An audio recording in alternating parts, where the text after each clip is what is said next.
Namaskar friends, welcome to today's session. So our today's topic is जोसा counselling. तो आज का हमारा टॉपिक है जोसा काउंसलिंग। जोसा काउंसलिंग के ऊपर डिस्कस करेंगे कि जोसा में कौन कौन से इंस्टीट्यूशंस पार्टिसिपेट करते हैं और क्या यहाँ पे कितने इंस्टीट्यूट्स हैं, कितनी सीटें हैं लगभग और एक्सपेक्टेड कट ऑफ जो है वो क्या जा सकता है। तो इन सारी चीज़ों के ऊपर एक डिस्कशन करेंगे। उससे पहले मैं आप सभी से रिक्वेस्ट करूंगा कि चैनल को सब्सक्राइब कर लीजिए अगर अभी तक आपने नहीं किया है, so that latest updates and notifications आपको टाइम टू टाइम मिलता रहे। इंजीनियरिंग से रिलेटेड जो भी कोई क्वेरी होगी आप इस नंबर पे व्हाट्सएप करके पूछ सकते हैं। कॉल्स कई सारे आते हैं तो कई बार फ़ोन नहीं भी उठता है, बट जो व्हाट्सएप है उसका जवाब आपको ज़रूर मिल जाएगा। और अगर आप चाहें तो हमसे पेड सर्विसेज भी अवेल कर सकते हैं काउंसलिंग की। हम पूरी काउंसलिंग करा के आपके रैंक के हिसाब से जो बेस्ट ऑप्शन आपको पूरे भारत में मिल सकता है वो अलॉट करा के देने की कोशिश करते हैं। दोस्तों स्टार्ट करते हैं आज का टॉपिक।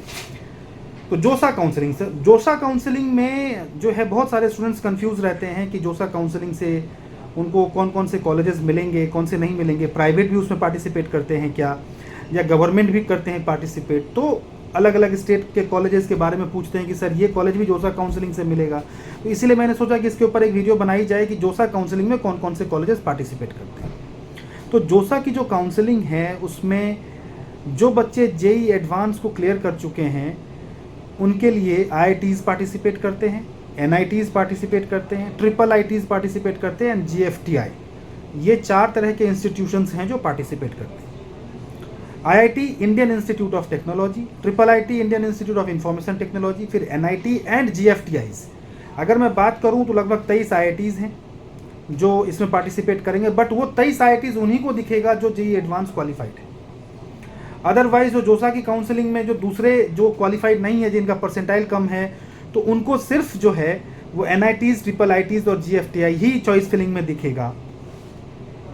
अगर मैं बात करूं तो 23 आईआईटीज़ हैं, लगभग 26 ट्रिपल आईटीज़ हैं, 32 एनआईटीज़ हैं और लगभग 33 जो है वो 33 के आसपास में आप ये मान के चलिए कि जीएफटीआईज हैं। इतने इंस्टीट्यूशंस हैं जो जोसा की काउंसलिंग में पार्टिसिपेट करते हैं। जोसा की काउंसलिंग में अगर आपको एक सीट चाहिए, अगर जनरल कैटेगरी या ईडब्ल्यूएस कैटेगरी से आप बिलोंग करते हैं और आपको एक सीट चाहिए कंप्यूटर साइंस, आईटी या इलेक्ट्रॉनिक्स में, इलेक्ट्रॉनिक्स एंड कम्युनिकेशन इंजीनियरिंग में, तो मान के चलते हैं 60-65 हज़ार से लेकर 70-75 हज़ार तक अगर आपकी रैंक है तो आप काउंसलिंग में पार्टिसिपेट करिए। काउंसलिंग में तो आप 1 लाख पे भी पार्टिसिपेट करिए, 1.25 लाख पे भी पार्टिसिपेट करिए, बट मैं ये मॉप अप राउंड की बात नहीं कर रहा हूँ, यानी कि जो स्पॉट राउंड्स हैं उनकी बात नहीं कर रहा हूँ। मैं बात कर रहा हूँ जोसा की काउंसलिंग में जो है वो लास्ट तक अगर आप लगे रहते हैं नॉर्मल ऑनलाइन काउंसलिंग प्रोसेस में, तो आपको 65-70 हज़ार रैंक तक सीएस, आईटी या ईसीई में से जनरल कैटेगरी या ईडब्ल्यूएस कैटेगरी में सीट मिलने की प्रोबेबिलिटी है। अगर आपका रैंक है 1.5 लाख तो आप या तो ब्रांच कॉम्प्रोमाइज़ करिए, कोई दूसरा ब्रांच ऑप्ट करिए।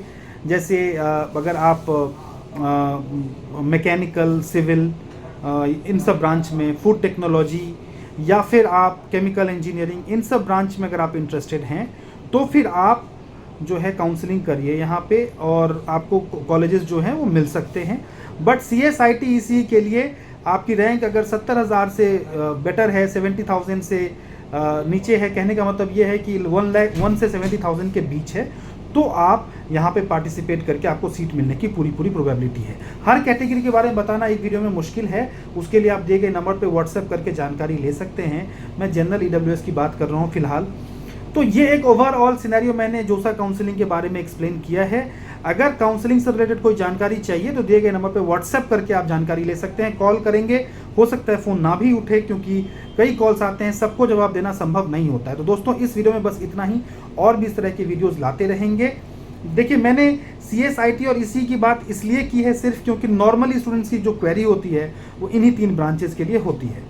मैकेनिकल, सिविल कम बच्चे लेना चाहते हैं, तो इसी वजह से मैंने इन्हीं तीनों के ऊपर ये वीडियो बनाया है।